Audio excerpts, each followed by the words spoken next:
transmission failure. After discussing it with the fleet mechanic, that truck was scheduled to be handed down and reused in the underground facilities department. We have decided that the best option is to repair that transmission and keep that process in line and get rid of some older units that are in pretty bad shape. So we are going to repair that truck, and that was quoted to us from around $2,200 to repair that transmission. But the rest of the truck is really solid, so I think I believe that the right move is to keep that in the department and just move it down. Other than that, I don't have anything else unless the board has any questions.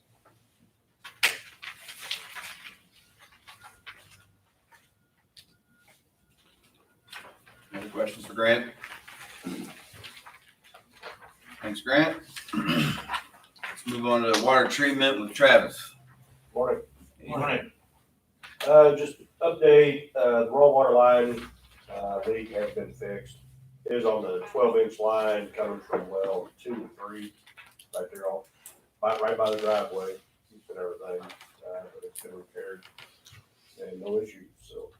What was the cause of it? You know? I think just pipe just split. It's just age. Age, as dry as it is and everything. How's Ground shifted or something. it work on the CO2 skid? The one skid's completely finished. The other skid, I think we still have to do a little bit of just tying it in on the plumbing, and then I think we have some programming left to do on it. But other than that, that should be about it. Which I do have to, I'm gonna go ahead and install a different probe for that unit instead of trying to make one probe work on both units. That's been troublesome. So I do have another probe. We'll just use it and kind of go from there. And hopefully everything will work out for us. So.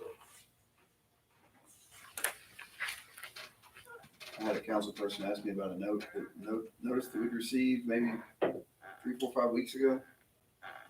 Oh, for the DNR inspection. Oh, the DNR inspection? Did we talk about? I don't remember. I couldn't remember anything specifically about that we talked about. The only, which they always have recommendations. Sure. The only thing that they requested was on the air release valves on the 12 and 20-inch transmission mains leaving the plant, that we extend a port up above ground instead of in the pits. Okay. And have it screened. And that was the only recommendation they really had. Okay. That we do. I Just think Grant's recommendation from started inspection. working on that. He made it sound like it was something else. So I didn't think Okay. so. But Well, I there remember. was one for the water, and then there was several for the wastewater, just annual inspections. The grants made modifications on the air relief valves, so I saw the guys lowered that yesterday, so we're gonna he's got pictures, and we'll submit that to DNR for approval before he does the rest of them, and I think that's November 11th, sometime in November, but it was something that had been inspected for 50 years, and this year, for whatever reason, they decided different inspectors look at different things, and because that line's been in how long? It's 40s. Since the 40s. So I think it'd be a pretty simple fix. I mean, look, those guys came up with a pretty good solution. Yeah, they can't come back and say everything's good. They gotta find something. Yeah, it was not a letter of warning. It was They call it unsatisfactory. unsatisfactory finding or whatever is what they called it. And basically what that means is that requires action. They want it fixed. You've got a certain time to apply. So we had one on the water side and 2 on the wastewater side, so which is pretty normal. I mean, they're gonna find something. So, Any other questions for Travis? Thank you, Travis. Let's move to electric production with Carl. Morning, gentlemen. Morning, Carl. The DNR did a non-Title V inspection on our genset units, 7, 8, and 9. It's a physical inspection, and then they require certain documentation, that kind of thing. I haven't received a report back on that, but it appeared though everything was in compliance on those. Was doing some work with Mike Seeger down at MOPEP, just kind of checking reliability issues, stemming from the winter storm last year, Winter Storm Uri. I know there's a lot of people failed to be able to generate.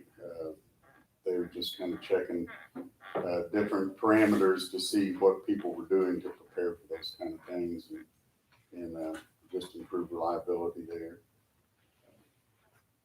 Did get the bucket truck fixed and finished painting the intakes over 1011. That was a electronic control module was all that was. But that's back in business. We use that a lot. Electricians use that truck as well, so it's good to have it back in service. Other than that, I'd be glad to answer any questions. And I'll ask my bi-weekly question, how much is cardboard? It's still at 200. We should be getting a new list here in about 4 or 5 days, probably. Usually comes out around the 5th of the month. Pretty good. We should have saved a bunch of them. Sure. We got rid of all the buckets, I guess we can stash cardboard. We got, And the blue plastic. Was that? The blue plastic was Got the rid of biggest that pain. too, yeah, it was not, I'm sure that didn't go. It cost us a lot to dispose of. Yeah. We're done with that though? oh, yeah. we did get rid of. We managed to put that on a load with number 1, number 2 plastics, so we didn't really have to pay to get rid of that at the end of that. But I think we had 14 or 15 bales, and so it did get recycled. I think at Quincy. They've got an actual recycle center there for plastic. It doesn't get shipped off to other nations or wherever. They handle it right there. So We're out of town. we're well, other than recycle that we get at the apron. But yeah, the plastic film, all that's gone. But all the ConAgra stuff is gone.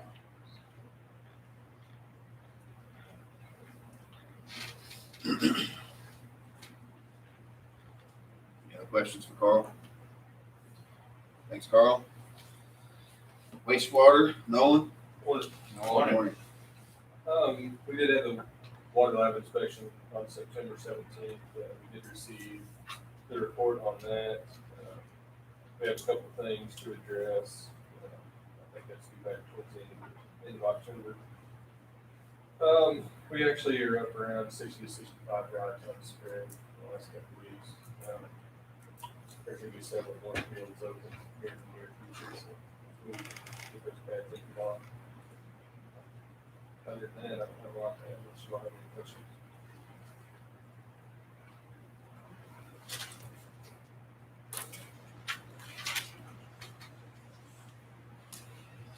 Any questions for Nolan? Thanks, Nolan. Jim? Jim's not here, Jim's not here today. I'll Please. take his, there's not much there. I think contractor is moving along pretty good. They've got ladder, minor lake, large done, and they're moving on to the 4th area on 17. Like Jim mentioned yesterday, they're getting pretty close to hooking their first customer up probably next week for this project on water. So going along pretty good. Yeah, the contractor's doing a really good job. Going pretty good. So, a lot of exciting stuff going on there. Not much else on Jim. I can move right into mine. I don't really have a whole lot to add. Did have virtual ownership committee meeting with MOPEP, kind of discussed again, the winter storm Uri events and generation that receives capacity payments not showing up. So we're going to send out a survey, see who may be interested in virtual ownership. And it's just kind of an initial discussions there. This is a new committee that's been formed and something we're looking at to kind of make sure that we have generation available should we have another event like that. I think John had told me if we had all our generation show up, we broke even. As a pool, we did pretty good ourselves, but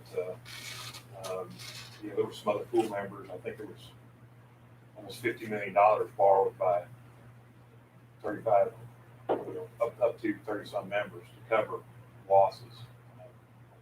So we're kind of looking at taking steps to shore up those operations. We're not long on capacity. I think, where we do have capacity there, we're about right where we need to be at.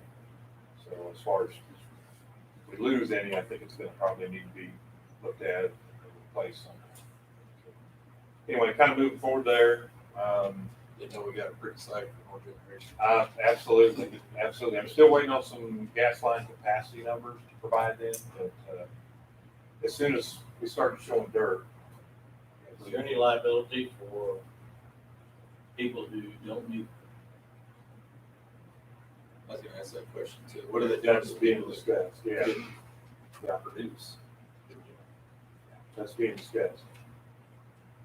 There should be. I mean, it should. Well, yeah. Yeah, if you're paying for capacity, you're not getting anything in return. Yeah, that's, So- that's, I think,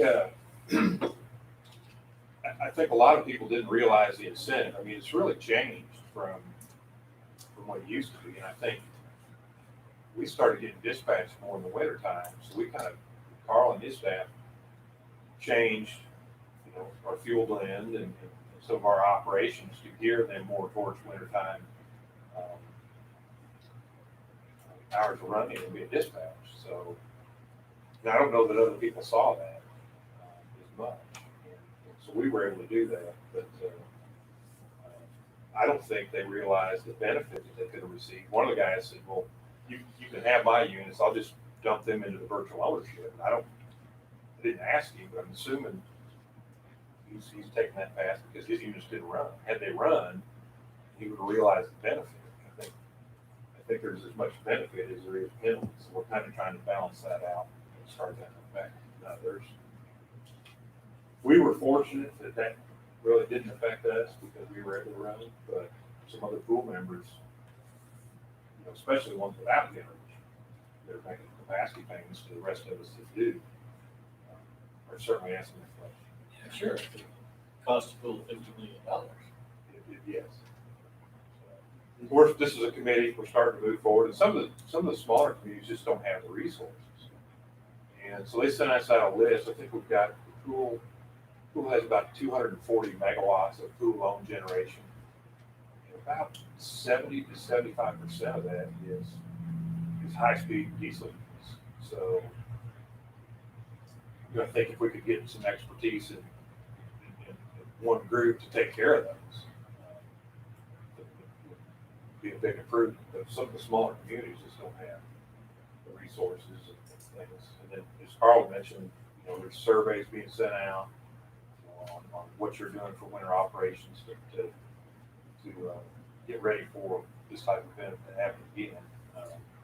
SPP and MISO are both coming out with different sets of rules as well. Even though I think it's now anything over 10 megawatts on the generation side, you have to register with within your transmission, your RTO.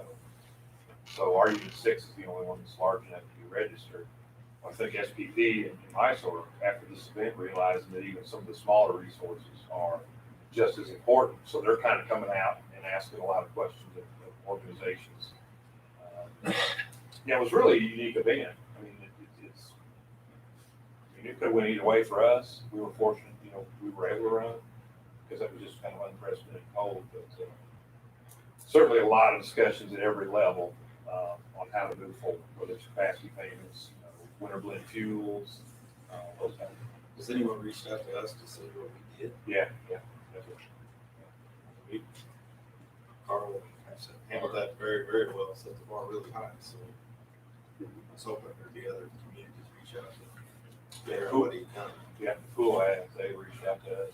It sounds like that required some foresight in the past too, so I mean, you and your staff and probably previous department heads had a lot to do with that. Yeah, I think the winter before, when we couldn't get, where we're at in SPP, I think we get called on a lot for reliability.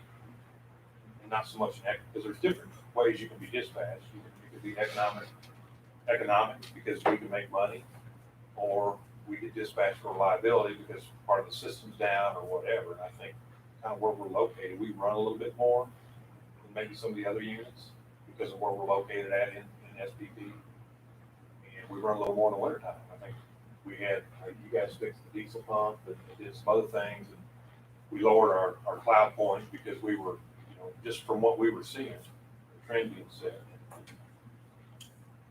Good decisions by those guys and good work on that unit. It's more than just fuel. It gets stuff running when it's that cold. When we set up accounts for Carl, did we not? Yes, it did. How are we feeding that account? Whatever we get reimbursed for our maintenance and labor costs, plus 10% is getting allocated back into those funds to maintenance those units, along with the capacity credits that we get every month. So, and how that's working is NOPEP will send us a report, kind of what they've reimbursed us through our capacity credits, and then I'm applying that and transferring that over into those funds. So it's not an every month thing, but every 3 or 4 months I'll do it. But we think it's sufficient to handle Yeah. maintenance. I think, yeah. I think so. And we're allowed with SDP, so you're allowed to be reimbursed for certain items, maintenance items, different type of thing. But Carl and MOPEP, Mike Seifert down there work together to establish and submit those to SPP. So every time we run, we recover maintenance costs, whether it's rebuilds or whatever. So we get a percentage of that, and we put that in there along with capacity credits as well. I think we do. So I know we've got some inspections Carl's working on for Unit 6, and we've got plenty of money to cover that. I think, what do we look at, Carl, on there? Probably The board scope, yeah, I didn't put that in the report this time, but we've got that scheduled for the board approved that is back in April, but we started getting into the warmer weather and getting dispatched, so we kind of delayed doing that. We do have it scheduled for the second, third week in October, I think it's the 12th, and doing a board scope on the generator and the turbine with OEM. Ethos Energy's the one that's the OEM for that turbine now. And I think we're right at about, I had like, the numbers are going so crazy. I think I had $30,000 in the budget for that. I think we came in right under 17,000 when we worked for them. So we came in quite a bit under budget on that. So we'll be getting that done next month. I don't know that we've ever scoped before. I think our old practices were just to totally rebuild it. We treated it more like a steam unit than we did a gas turbine. So it's probably on run hours, Carl, what run hours recommendation for those? There's a lot of different things. They look at starts, trips, all the different things, but going by the run hours, we don't have anywhere near what it would take normally for an overhaul. So that's why we're just kind of, because of the age, last time that unit was apart, I think was 2005. We just want to look and see where we're at, and hopefully get a kind of a reference point, what things look like there. But an overhaul is going to cost quite a bit, right? When we're thinking around 300,000 or something for an overhaul. I think the last one was about 190, and that was like 2005. So yeah, you're probably looking at. And that was really why we set those accounts up. We should I have. just think the scope, I didn't know how often they could do that or how often they needed to do that to make sure we're maintaining your unit correctly. That's kind of new territory for us, but I think, it's shown its value. So, Oh, yeah. So, we're just staying ahead of the curve here and trying to make sure we stay on top of things.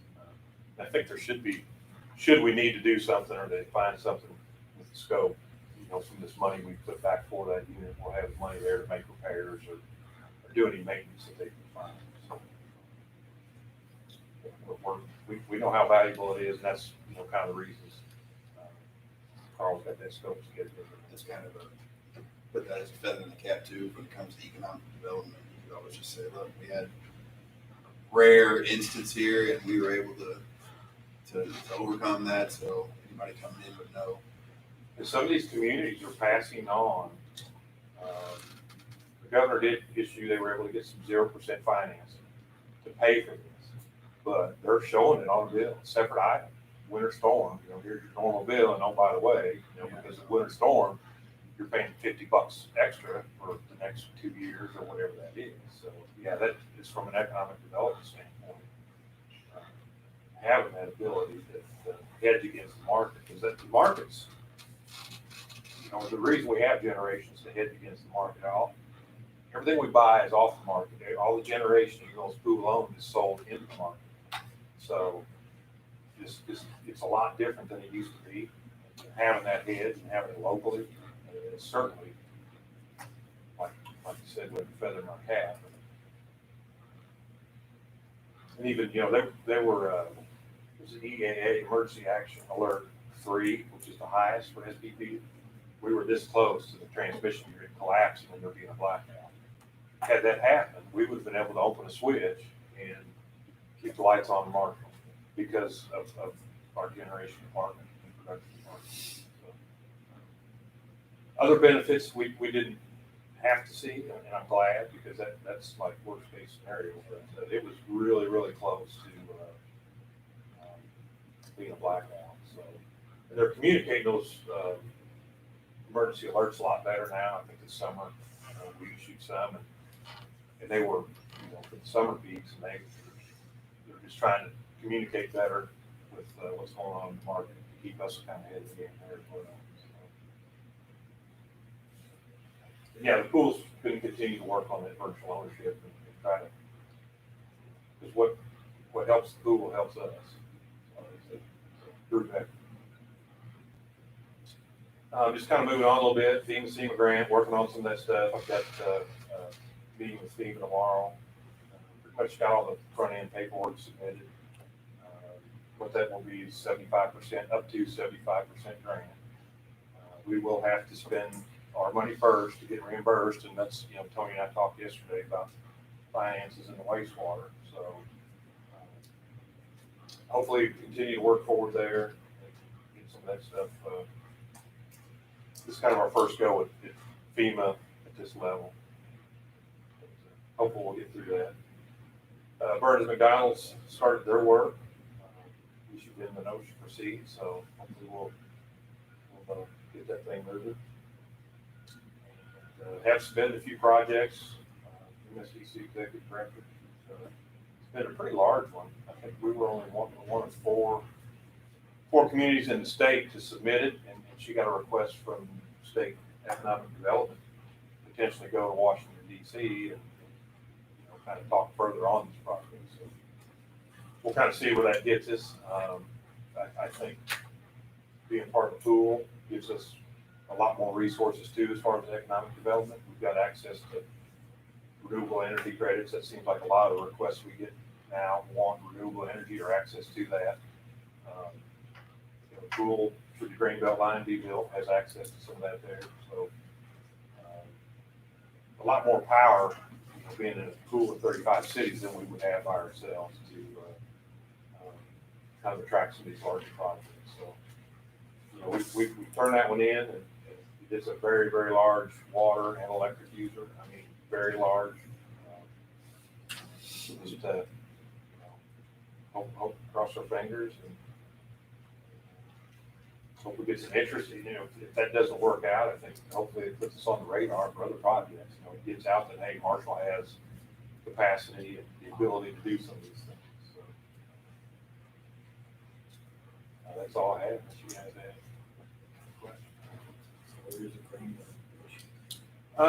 they're 60% of the easements are signed, but that's in Kansas and Missouri. So, and I asked what percentage were in Missouri, and they didn't know. So it's continuing to move forward. They're still out getting easements signed and recorded. I think probably there'll still be some type of opposition come up again. I mean, that's pretty much been the pattern in the legislature every year. There's still a group that's trying to oppose it, but I think at this point it's gaining enough momentum to move far enough along. It's probably getting harder and harder for that group. So. Been seeing mailings about that, and I've been seeing ads for it online and pushes there. Yeah, could be a good thing for us. I mean, it's really going to give us a lot lower transmission costs, access to low cost wind power, and I think from an economic development standpoint, a lot of people are interested in renewable energy. They want to know when you get requests, if you have renewable energy available. We certainly have that ability. This drain bill just helped that. I've got a question maybe for Tommy. You make note that, not this year, but maybe next year, we would have additional costs in the audit. Is money available out of that pool of money to offset some of those costs so that we don't bear those? It's due to, I mean, it's related to that grant. I mean, we could probably use some of that grant money to cover the audit if we needed to. Is that kind of what you're asking? Yeah. Yeah. I mean, it's additional cost to us. It is. It's as a result of that grant.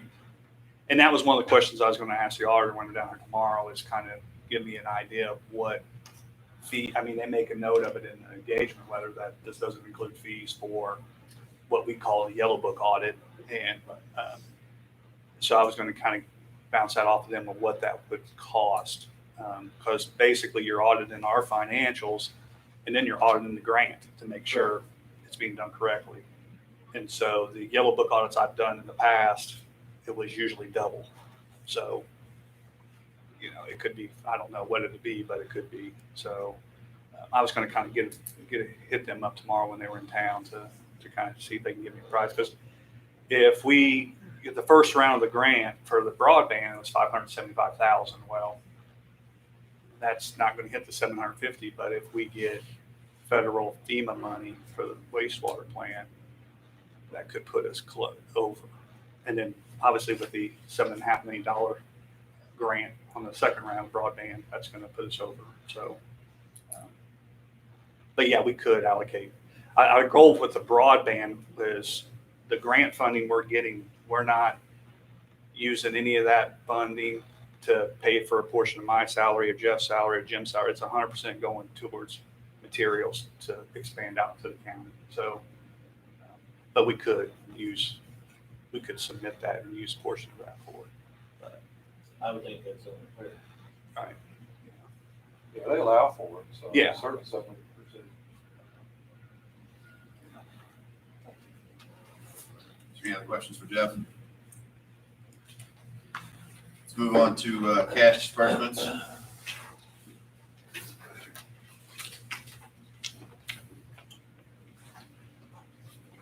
This Rimco bill, what does that bring our total to? Yeah.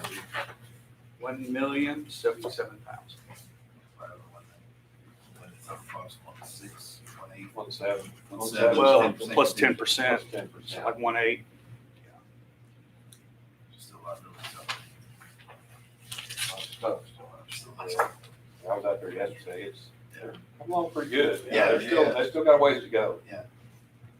I think based on the ordinance, their bill's October 15th, so I was going to get one over to Julie tomorrow.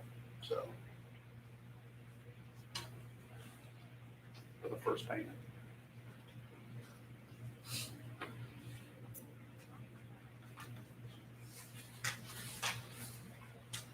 Appreciate you getting these out early, Tony. Yeah.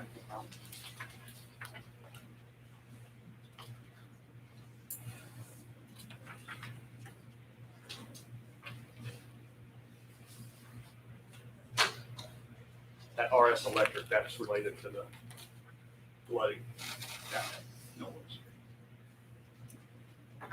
Yeah, hopefully we're tracking all that. Hopefully we'll get a reimbursement. Yeah. I move we approve cash disbursement. Second. motion and a second to approve cash disbursements. All in favor? Aye. Next board meeting, was there any other business for the good of the group? Next board meeting will be Thursday, October 14th. Not sure otherwise, I guess. If you want, we would hurt if we had a exec for personnel. Let's go into exec for personnel. About real estate too. If you like, yes, real personnel and real estate. Make a motion, to go into executive session, personnel or real estate. Second. Favor, Steve Mills, aye. Steve Mills, aye. Ken Brian, aye. That's pretty high. Still be aye. Thank you very 5-minute much. break. 5 minute break. Thank you. Always 5-minute breaks. 5-minute break.